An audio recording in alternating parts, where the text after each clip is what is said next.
একটা সময় মানুষ ভাইরাল হইলে নিজেকে নিজে অনেক সেলিব্রিটি মনে করতো, ঠিক আছে, আমি ভাইরাল এই সেই। আর এখন অনলাইনে সবাই ভাইরাল হওয়ার জন্য একটা মনে করো দান্দা খুলতেছে, এইটা করতেছে এইটা করতেছে। কিন্তু বর্তমানে ভাইয়া ভাইরাল হইলে হওয়াটা মনে করেন যে ভাইরাল হইলে বড় ধরনের সমস্যা হয়ে যায়, বড় ধরনের সমস্যা সৃষ্টি হয়ে যায়। মানে এখন বর্তমান যদি আপনি ভাইরাল হন, তার মানে আপনি বিপদে পড়তে আছেন। মানে নিজের যদি ভাইরাল হন তাহলে আপনি বিপদে পড়তে আছেন। মানে এখন ভাইরাল হওয়াটা একটা সমস্যা হয়ে দাঁড়াইছে। ভাইরাল হয়েছেন মানে একটা সমস্যা হয়ে দাঁড়াইছে আপনার, ঠিক আছে।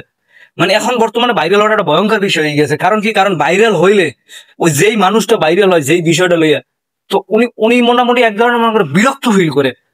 কারণ কি, কারণ এখন মনে করেন প্রত্যেকে এখন সাংবাদিক, ঘরে ঘরে সাংবাদিক, জায়গায় জায়গায় সাংবাদিক, ঠিক আছে। আপনি ডাইনে থাকলে সাংবাদিক, বামে থাকলে সাংবাদিক, শুধু সাংবাদিক আর সাংবাদিক, ঠিক আছে। যদি শোনে এই সাংবাদিকেরা যারা নতুন নতুন একটা মোবাইল কিনে, এটা মনে করে মাইক্রোফোন কিনে, সে একজন সাংবাদিক আছে, যদি শোনে যে এই বিষয়ে ভাইরাল হয়েছে, সে ওইখানে যাইয়া, ঠিক আছে, ওই লোকেরা যে কি পরিমাণ হেনস্থা করবে এটা বাবার বাইরে।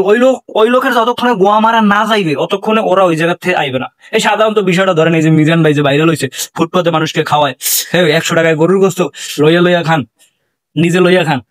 ওই লোকটা এখন ভাইরাল হওয়ার পর ওই লোকটা এখন পর্যন্ত ছাড়তেছে না। উনি মনে করেন যে লাড়ি লইয়া বাঁশ লইয়া পর্যন্ত লড়াইতেছে, তারপর ওরা ছাড়তেছে না। মানে কোনোভাবে ছাড়তে না, যতক্ষণ ওনার গোয়া মারা না হয় ততক্ষণ ওরা যাইবে না। মানে এখন বর্তমানে ভাইয়া ভাইরাল হওয়াটা একটা, এটা মনে করেন একটা সম্ভব। আপনি ভাইরাল হয়েছেন মানে আপনি মনে করবেন যে আমি বিপদের মধ্যে আছি, বিপদে পড়ে গেছি। মানে কোনো কিছু ভাইরাল ওইখানে যাইয়া ওই মানুষটাকে ওরা যে কি পরিমাণ হেনস্থা করে ভাইয়া, তা আপনি এইটা কেমন হয়েছে, ওইটা কেমন হয়েছে, ওইটা কেমন হইলে, এইটা কেমন হইলে, ওইটা কি করলেন, এইটা আপনি কি করেন, আপনার বউ কি করে, আপনার পরিবার কেমন, মাইয়া কি করে, পোলা কি করে, আগজেন না মসজেন না, বুর কালার কি না মুতের কালার কি। মানে আপনার কোনো ভাবে ওরা শান্তিতে থাকতে দেবে না। একজন আইবে, একজন ভিডিও করবে, আবার আরেকজন আইবে, আরেকজন। ওই লোক মানে যে ভাইরাল হয় পুরো বিরক্ত হয়ে যায়। একটা সময় চিন্তা করতো কি ভাইরাল হইলে যে আমি তো ভাইরাল সেলিব্রিটি, মানুষ আমাকে চিনে।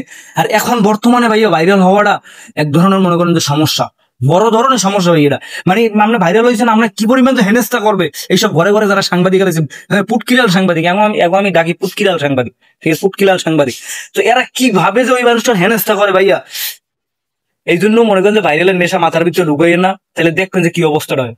সো ভাইরালের মনে করেন কোনোভাবে নেশা করেন না, ভাইরালের নেশা খুবই খারাপ। এখন বর্তমানে ভাইরাল হওয়া মানে মনে করেন বিপদে পড়া।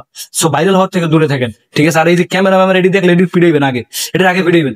মানে ভাইরাল এখন বর্তমানে একটা মনে করেন বড় ধরনের সমস্যা হয়ে দাঁড়াইছে, ঠিক আছে। মানে মানুষের একটা সময় স্বপ্ন ছিল ভাইরাল হওয়ার, কিন্তু এখন মানুষ ভাইরাল হওয়ার থেকে দূরে থাকতেছে। কারণ এইসব পুটকিলাল সাংবাদিকের কারণে মানুষ এখন মনে করেন বিভ্রান্ত ফিল করে নিজেকে ভাইরাল হওয়ার থেকে।